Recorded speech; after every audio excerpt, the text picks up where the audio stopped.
Hello, and thank you for tuning in to Real News Talk Show. Today, my show is about Amber Guyger, the Dallas police officer who actually went into Botham John's apartment and literally shot him dead. The trial is going on. It will resume on Monday, which will be tomorrow. And I've been keeping up with the trial in between my recordings. On some of my tapes, you'll see where I did talk a little bit about, her crying and her statements. I wanted to talk today about other things that I heard that was going on with that trial, and it was regarding the marijuana, the weed smoking in the building. My thing is that Amber Guyger, she talked with one of her friends who was, I think, a lady police officer.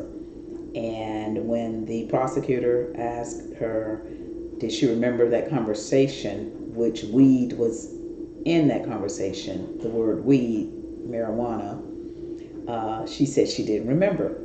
So at that point, he pulled out the text messages where she had text messaged the person, and she told the prosecutor it was a lady, a female officer. Well, the lady asked her, how do you like living in those apartments? And she said, I like it except for all of the weed smoking, So that word weed, it was something going on with those apartment buildings and the weed, because prior, one of the witnesses, and they said something about weed smoking in the building, and they were I guess, asked about that situation between him and Botham John, because the witness testified that they both did smoke marijuana together in that building. And later I heard that possibly she was, I don't know if she was a police on duty or watching the building, but even if she wasn't, because she is a police officer and if something of that sort is going on in that building, either the building people possibly allegedly could have mentioned that to her, or she wanted to take that up on her own as being a super cop, being a woman that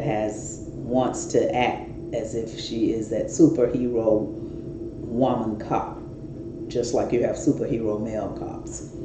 So my thing is that when she went to that apartment, in my mind, it seems to me that she possibly could have been a set, because weed does travel throughout the building. And I don't know if it went down to her floor, because she's on a floor right beneath him. I don't know if it seeped through the vents, because smells such as marijuana smells can go through vents, and possibly she could have smelled it and knew exactly which apartment it was coming from, or the apartment people could have told her, this particular apartment unit, there's a lot of weed smoking going on. And also they could have told about the other, allegedly. I'm just saying, because of that word weed that was brought up. And then the building had been complaining about it. And then for her to go to his apartment, not someone that didn't smoke weed. You see? Now, if she would have accidentally went to someone's apartment that didn't smoke weed, I wouldn't feel like I'm feeling right now. So all of these questions that they asked her raises a red flag in my mind, because of the fact that weed was, there was a problem with weed going on in the apartment, and she went to one of the people that smoke weed and went to his apartment and killed him. Another thing, the witness said that he did make mistakes all the time, and it's a big flower pot or something where she would see that and knowing that that was the correct floor that she is to be on, which is her floor. So he said when he saw that, he knew it wasn't his floor, because his floor didn't have it. You see what I'm saying? Another thing was that when Amber Guyger told the prosecutor she put her bag in the door to keep that door open, that was time there that she could have saw that big red mat. It's a big red Christmas mat. I mean, really big and red. It's just like you're driving and you see a red light, you know to stop, right? If you're going to put your bag on the floor, with the door open and the mat is sitting right side outside of the open door, you can't help but see it. It's a no-brainer. It is a no-brainer. You will see a big red mat if you stoop down to put a bag in the doorway to open that door. Another thing they cross-examined her with that raised a red flag in my mind that she knew what she was doing was when she said she just saw a silhouette. At first she said it was dark.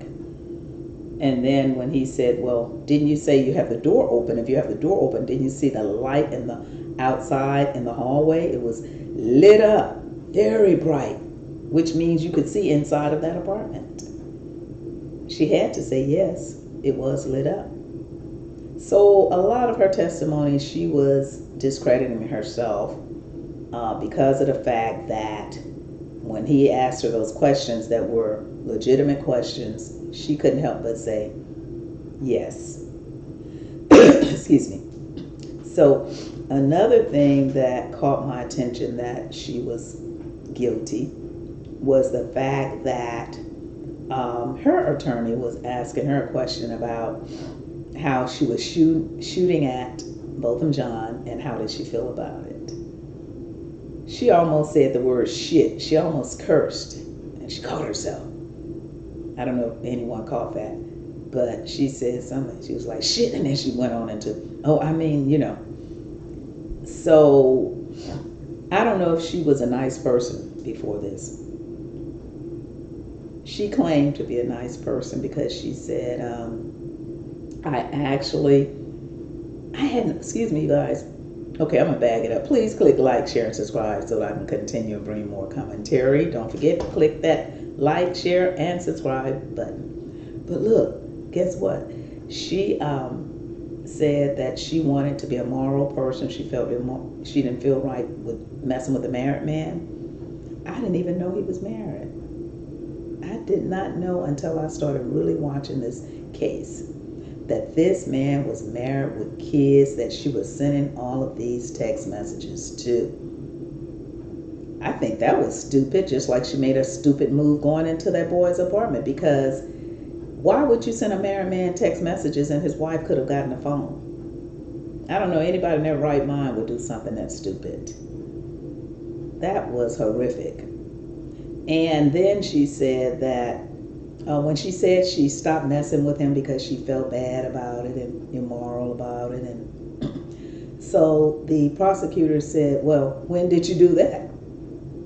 And she supposedly had stopped messing with him some time ago, but recently, just before she killed Botham John, all of these sex text pictures and messages, and so she discredited herself then again. She lied again.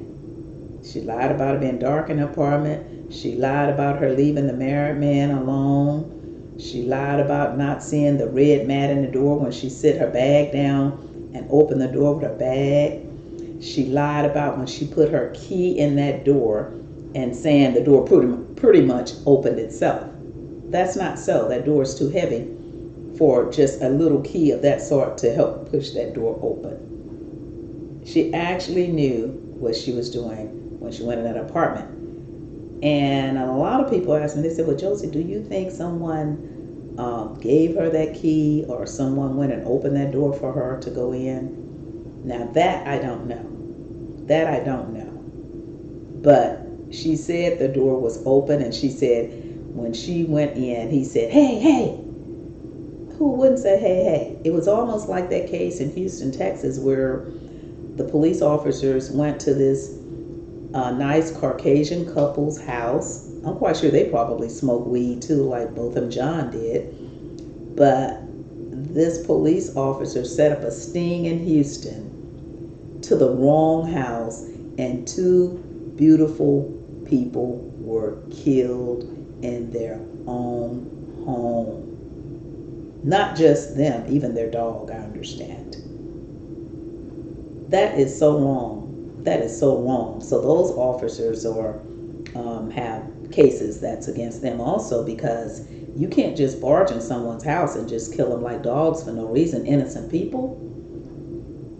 Because the police officers that are not thinking the way they were trained and killing up innocent people wouldn't want anyone to kill up their family, friends, wife, sister, brother. Everyone's human in this world that God created here. We're human beings. And those cops actually killed that beautiful Caucasian couple in their own home. So of course the people probably start shooting back because someone was intruding in their home. They didn't know it was a police officer because they didn't do anything wrong. It was horrific. Same thing in this case. This man was sitting down eating ice cream. So the prosecutors asked her something about where was he sitting, standing. She said he was coming towards her. Well, they had other information that he couldn't have been coming towards her because of the position that he was, like in a stoop position or something of that sort, they said. And also the prosecutors questioned her about that gun. Where did she shoot at, and why did another bullet go flying over somewhere else? Aren't you trained to shoot straight ahead to kill? She couldn't answer that. There were a lot of questions. I don't know. I guess they put her on the stand, her attorneys. I probably wouldn't have put my client on the stand. I guess he put her on the stand because of the fact that she knows she killed him. So maybe he put her on the stand because of the fact he wanted her to prove to the public, prove to the world that she actually literally thought that she was in the wrong apartment. Another thing he pointed out was that you said it about more than 20 times. I thought it was my apartment. I thought it was my apartment. I thought it was my apartment. I thought it was my apartment. I thought it was my apartment. That was a broken record because once you tell the dispatch, they heard you. Everything is already recorded. When you said, I thought it was my apartment once or twice, that was sufficient. It was already on record.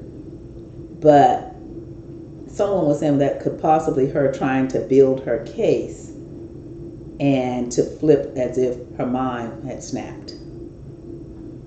Another thing on the tape that she was saying, stay with me, bud. Stay with me, bud, as if he was just another animal or something. While she was saying that, I thought that she should have been doing CPR, trying to save him. And that was one of the main key things that the prosecutor brought out.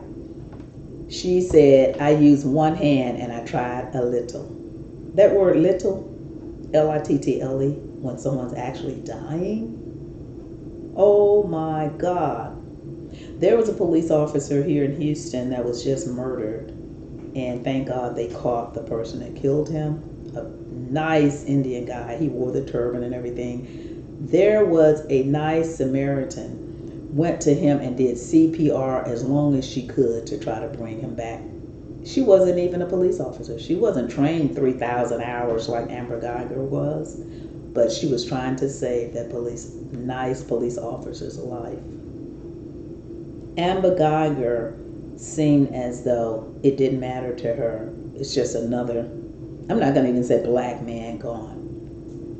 But one thing I did pick up when she was on the stand, she said it wasn't hate or anything like that. Why would you bring that up? I didn't hear anybody ask her, was it a hate crime? Why would you bring that up unless hate was in your mind when you did it? So a lot of words she was saying, she was discriminating herself, which is what leads me to believe that she is guilty for knowing that that was not her apartment. It was too many signs. It was too many signs. Too many people said that they had made mistakes going to other apartments in that building, that young guy that was on the stand. But there was something that would let him know. The plant by her house on her floor. And then he had the big Christmas, big bright red. I mean, this was like an orange red. This was like a neon red. When they showed that red mat in court, I was like, oh my God, how could she not see that being a police officer? I'm not one. And anybody in their right mind would have seen that big red mat before she killed him. Another key point they pointed out was Amber Guyger had the chance to call for backup help. She had the chance. The door, if she said the door was open and she heard someone in her apartment, she could have tipped easily and ran the opposite direction and called someone and let someone else come and handle the situation. But no, she chose to be the big bad wolf, and she just wanted to use that weapon and kill someone. Again, I'm not going to say a black man, but that's what he happened to be. And he was the weed smoker in that building that I think they had talked to about. So, in her mind, I'm going to just get rid of this. And then all of her friends they showed came around, trying to support her in that situation when she was the wrong person. She was wrong. And she didn't even try to save the man's life. She just was saying, okay, bud, are you with me? Oh, bud, okay, bud, I'm sorry, bud. It was too late for all that. Amber Guyger has to pay for what she did to Botham John and his family. She didn't just kill him. She killed a whole family. They will never have him back. And the prosecutor pointed out everything was about her. Well, I was scared and I needed backup and I didn't want to be by myself. It was I, and this man is dying and you left him there to die. I wonder what was going through his mind, because she did say that he was conscious, so he knew that she had killed him. And he didn't have no love around him when he was dying. Nothing, no support, no warmth. He just died in cold blood. And that's why I think they're going to find her guilty, because she did not use life-saving measures to possibly save his life. It would have made her look better than to say, I used one hand and I was trying a little, but I was on the phone trying to get help. The prosecutor said, well, you could have put it on speaker. Simple and easy. You could have put it on the speakerphone and tried to save him at the same time. Possibly she didn't want to kiss him or put her mouth on him. That's what it seems like to me. Amber Guyger is guilty, because I've made mistakes going to my car, and I'm quite sure all of you that are watching my video have done some similar where you made mistakes, and you catch it. You catch it. You have too much time. She had time, because if she's going to say, I used my bag and I put my bag to prop the door open, if you had time to stoop down and put your bag to prop that heavy ass door open, which was right there where the mat was, boy, you told on yourself. Because you're a police officer, and police officers are trained to watch everything around them. And that was why I was so sad for the police officer in Houston, Texas, you guys, because of the fact that, why did he turn his back? He was trained to watch at all times, and he made a mistake, and it cost him his life. In his case, it cost him his life by turning his back, going to the car to check on a criminal. He didn't know he was a criminal, but he still should have followed the rules of how he was trained as a police officer. Never turn your back to anyone, and you are wearing a badge, because there are many criminals out there, crooks, many people that you could have arrested. You just have to watch all around you when you're a police officer, or anybody, not just a police officer. And that beautiful, beautiful police officer, everyone loved him. He was just so pleasant to look at. He had a beautiful smile. I mean, I smile all the time too, but his smile was just, it was better than mine. That man had a beautiful smile, a beautiful soul, and a beautiful spirit. And they even let him wear his turban, because he was of Indian descent, and he wore his turban. He was the only one on that police force in Houston that wore a turban, you guys. And he turned his back to go and check on this criminal, and the man was a coward and ran and walked up and shot him in the back of the head, because that criminal knew he had on a life vest, so he wanted to really kill him. See, when you want to really kill someone and that person have that chance like Amber Guyger did, she did it because she wanted to do it. Because like the prosecutor said, or if I was on the jury, I'm sorry, you had a chance to walk away. You didn't have to go forcing your way on in to the problem. Go the opposite direction of the problem and follow the protocol of how you was trained with those 3,000 and some hours. You went against that. She went against that. Anytime you go against that, just like I said with that police officer that got killed, he turned his back because he didn't follow the rules of how he was trained. So in her case, she knew better than to go up in that house just to kill someone.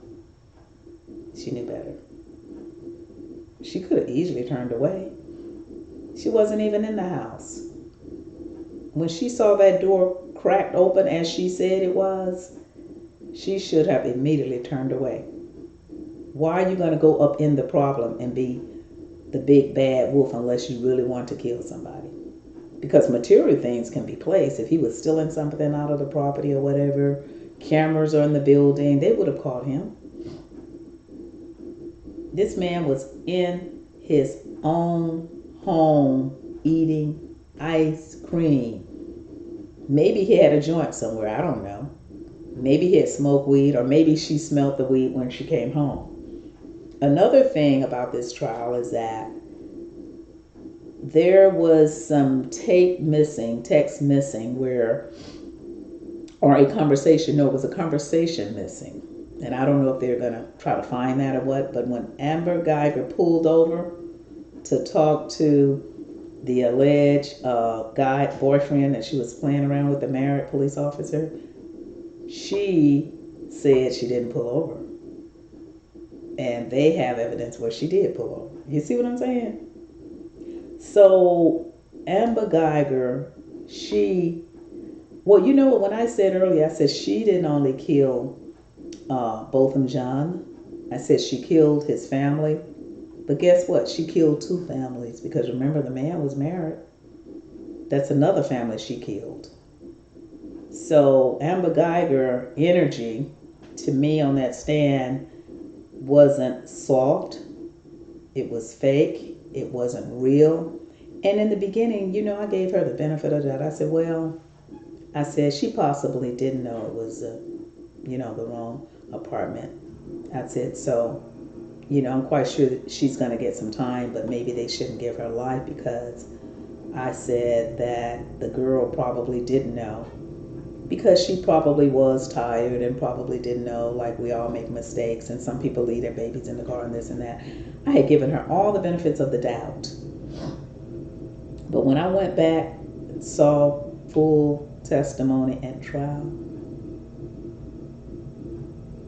I had to take it back, because it was just too many red flags popping up everywhere. I mean, everywhere. I'm trying to find a way out of it, but there was no way.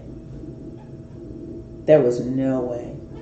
She lied so many times and she got caught in so many lies until it was obvious that she knew. She knew.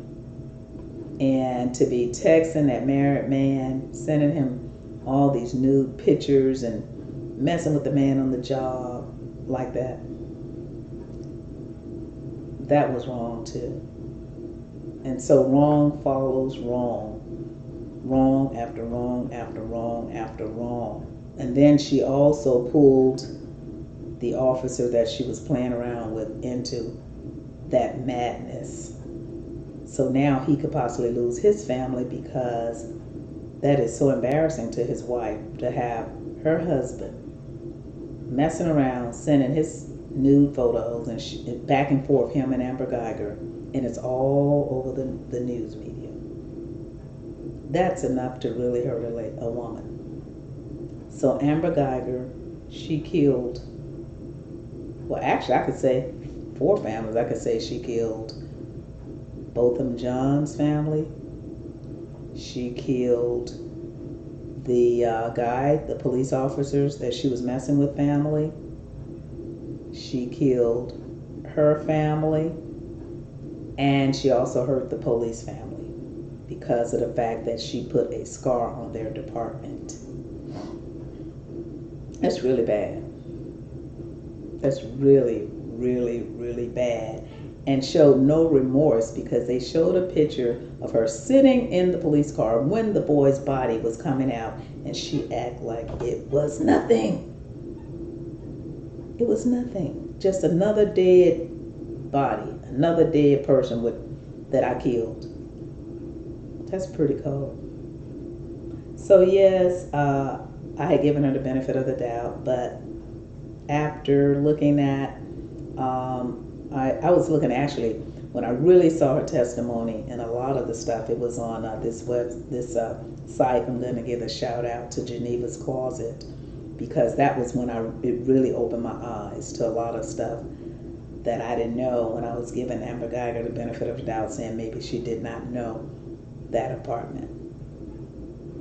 But after seeing that tape and seeing her testify and seeing her being phony, fake cry, this, that, and the other, nobody was buying that. Nobody was buying that. And especially when that prosecutor pulled out that big red mat in opening statements. Big red mat in front of the door, and you said you're going to put your bag to prop the door at the bottom of the door, and you were standing in the doorway. He said, well, where were you standing? In the doorway? She said, yes. You're going to be standing in the doorway and the mat is there? You're going to be standing in the doorway, you can't feel the energy and the vibes of your home? Normally, as a police officer, you're trained to also know and feel things. I feel things all the time, even though I'm not perfect. But she had time to, when she noticed that the door was open or something with that key, she should have kind of looked in to see that that wasn't her place, right? She knew that wasn't her place. She knew that wasn't her place, and she went head on into shooting. And one of the bullets, like I said, went somewhere else, and the prosecutor was like, well, what happened with that? And she says, I don't know. You see what I'm saying? Stuff was cold-blooded. That's all I gotta say. And they want to know, what did you tell that man on that phone when you pulled over before you went and shot him? Then the witnesses said that they heard some commotion or some back and forth talk between a man and a woman before they heard the bullets moments later or shortly thereafter, those conversations. And it was 2 or 3 people said that. So it's something more to the story. And what the investigators need to do is probably talk to the department people to find out, did you have any conversation with Amber Guyger about that weed in that building? A friend of mine was saying they're probably holding an ace in a hole, and they know a lot of stuff that they may gonna slam dunk her with at the end of the trial. Amber Guyger actually murdered a man in his own home. And she thought she was going to get away with it because she was a woman. She was a Caucasian woman. They even did her hair blonde to soften her up and everything. But hardness comes through that. Because to me, whoever did that hair, that was a little too light for going to court like that. She should have been a little more subdued, a little more softer to present her case in a more feminine manner than an abrupt, manner of looking. You got to have a soft look, and you got to look persuasive to the jury. If I was a jury, I know, and they are not watching these tapes, YouTube and so forth and so on. If I was a jury, she would be guilty of murder. Now, how much time they're going to give her, or how much time I will give her, I don't know. But I will do it based on the fact that you did not follow guidelines of being a police officer like you was trained. It would be based on that. It would be based on you sit your bag down by the big red mat and you're going to tell me you didn't see it and it's bright as heck. You're going to tell me that you didn't see that there was no plant by this area that you go into your apartment when you normally see that plant every time you come home. You're going to tell me that it was dark when indeed there was light, bright light, neon light in the hallway that you admitted to. You admitted to, yes, it was light, but before it was dark, before I just saw a silhouette. And you didn't see the guy with no gun. You're going to tell me you commanded for him to, and demanded for him to show you his hands when indeed no one heard you yell with your commanding voice that you're trained to do. You're going to tell me that you went home and drove up to the 4th floor. Normally when you go up, like if I circle up, I could feel myself going up a little higher. You could feel that. The height of it. The height would tell me, oh, I'm going up a little higher. They even mentioned something about that too, that you could see what, from the height. So with all of those things and more, she's guilty, and when she was on the stand, she did not defend herself in a proper manner.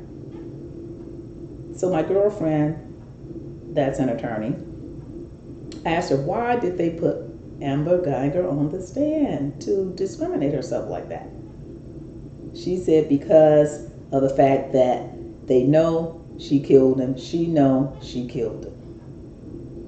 So she just wants to try to prove to everyone the reason it happened. Well, she didn't do a good job, you guys.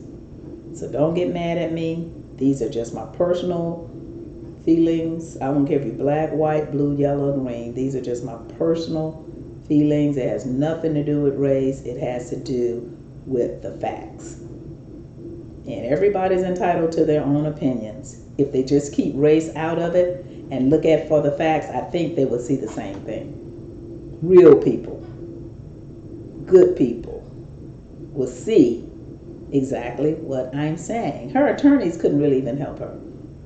To me, they wasn't strong enough to even help her, because when they were asking her questions, every question they asked, it seemed like it was defeating her. It was killing her. It was killing her. Really, it was. So with that, I'm going to end this commentary about this trial, and I'm going to come back with more. It's a few more trials that's coming up soon, and that's going to be that A.J. Armstrong trial where the young man allegedly killed his mother and father in Houston, Texas, and he put pillows over their head, and he was. They waited until he got old enough to take him to trial, and he had a missed trial. I think it was last year, and they're going to bring it back up. I think it's going to be sometime in October or November, and that was right in Houston, Texas. And so he tried to put it on his adopted brother, saying that they tried to say that it was him because they said the boy was on drugs and so forth and so on. But the young man that allegedly killed his parents in their own home, as well with their own weapon, allegedly, he's out on bond right now. So please keep up with me and click like, share, and subscribe, and tell a friend, and so I can stay on YouTube and get bigger and better with more commentary. And as always, I thank you for tuning in to the news, the real news talk show. And I'm coming from the heart with my feelings. Thank you.